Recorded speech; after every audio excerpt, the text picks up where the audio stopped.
7 अक्टूबर 2023 को हमास ने इजराइल पर बड़ा हमला किया था, जिसके बाद इजराइल ने एक एक कर ईरानी प्रॉक्सी को खत्म कर दिया। जिसके बाद इजराइल ईरान पर हमले कर रहा है। ऐसे में सवाल उठ रहे हैं कि क्या 7 अक्टूबर के हमले को इजराइल ने जानबूझकर नहीं रोका ताकि प्रॉक्सी को खत्म किया जा सके और फिर ईरान से खामेनेई के शासन को अमेरिका और ईरान खत्म कर सके। इस रिपोर्ट में देखिए।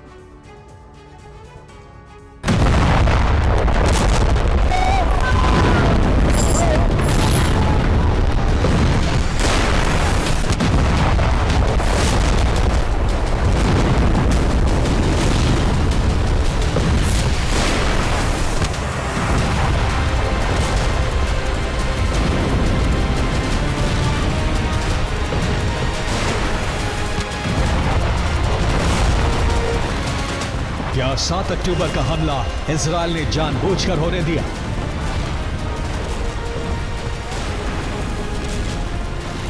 क्या हमले की आड़ में इजराइल यूएस ने UEM Jaipur is a perfect target for prospective students aspiring for good jobs, good education with future-ready skills.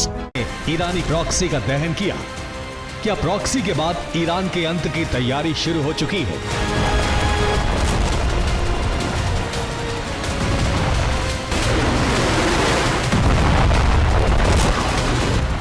इन सभी सवालों और कयासों की वजह है ऑपरेशन फ्लड अल-अक्सा के बाद शुरू हुआ इजराइल का वो ऑपरेशन जो अब ईरान की धरती तक पहुंच चुका है।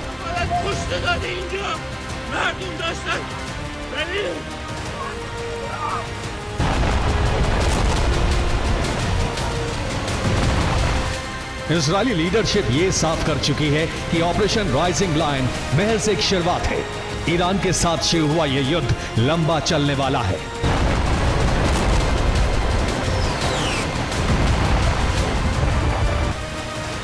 यानी ईरान के खिलाफ इजराइल की तैयारी ठीक वैसी ही है जैसी उसने हमास हिजबुल्लाह के खिलाफ की थी।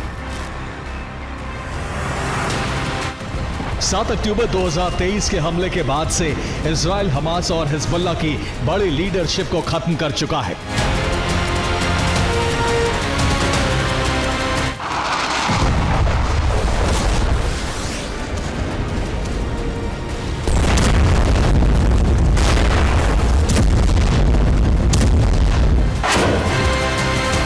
इजराइल ने सबसे पहले हमास की पॉलिटिकल विंग के प्रमुख इस्माइल हानिया को खत्म कर दिया। इसके बाद गाजा में हमास के सर्वोच्च नेता याह्या सिनवार को मार डाला। हमास की अल-कसाम ब्रिगेड के प्रमुख मोहम्मद दाइफ को भी इजराइल ने खत्म कर दिया।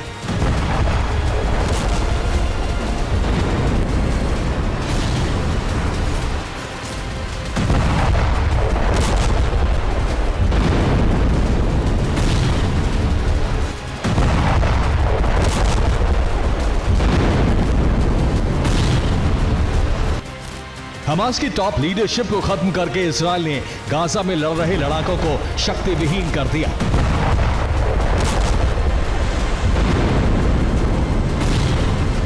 आज हालात ऐसे हैं कि बचे हुए हमास लड़ाके गाजा में छिपते फिर रहे हैं।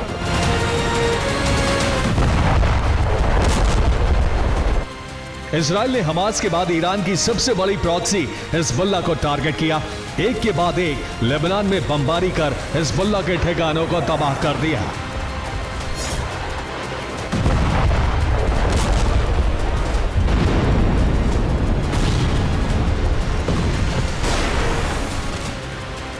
इजराइल के हमलों में हिजबुल्लाह का सर्वोच्च नेता हसन नसरल्लाह भी मारा गया। हिजबुल्लाह की राडवान फोर्स के कमांडर इब्राहिम अकील को भी मार दिया गया।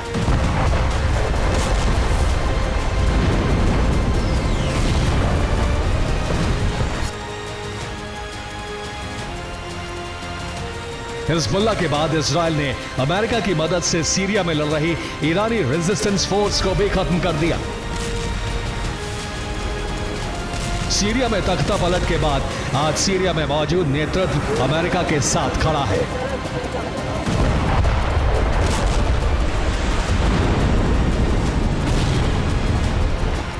सीरिया के बाद डोनाल्ड ट्रंप ने 15 मार्च को अपने युद्धपोत लाल सागर में भेज दिए और मिसाइल मार मार कर हूती को बेहद कमजोर कर दिया।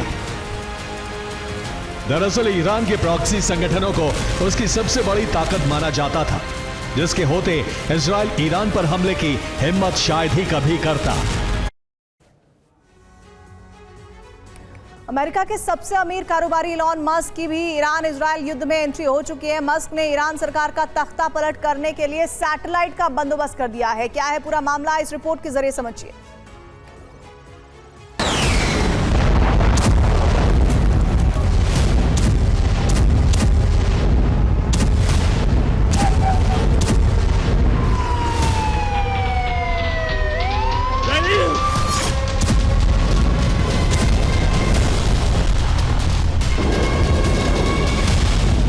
ईरान पर इजराइल के हमले शुरू हुए, कई शहरों में तबाही हुई।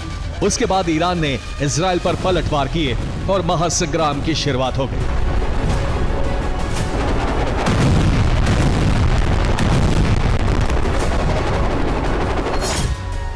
ईरान के सामने अब दो चुनौतियां हैं।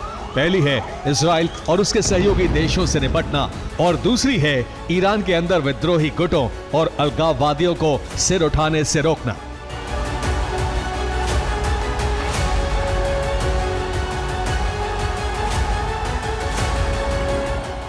आंतरिक सुरक्षा को सुनिश्चित करने के लिए ईरान ने पीपल टू पीपल कम्युनिकेशन का सबसे आसान माध्यम इंटरनेट बंद कर दिया। ईरान में अलग अलग विद्रोही गुट सक्रिय हैं। ईरान के कई प्रांतों में अलग अलग स्वायत्त शासन की मांग उठ रही है। युद्ध काल में विद्रोहियों को रोकने के लिए ईरान ने देश में इंटरनेट सर्विस बंद कर दी। ईरान सरकार ने कहा है कि हालात सामान्य होने पर इंटरनेट सर्विस बहाल की जाएगी। लेकिन स्पेस एक्स कंपनी के मालिक एलॉन मस्क ने स्टारलिंक की सर्विस ईरान के लिए खोल दी है। ईरान के लोगों को स्टारलिंक सैटेलाइट से इंटरनेट दिया जा रहा है। खतरा यह है कि इसका इस्तेमाल करके लोग विद्रोह शुरू कर सकते हैं।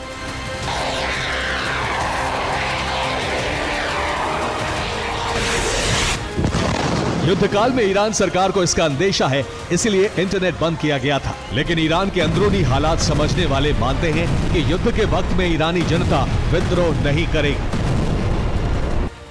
इस वक्त ईरान में इजराइल के खिलाफ माहौल है, देशभक्ति की भावना जोरों पर है और ईरान के अंदर विद्रोह भड़कने के कोई आसार नहीं है।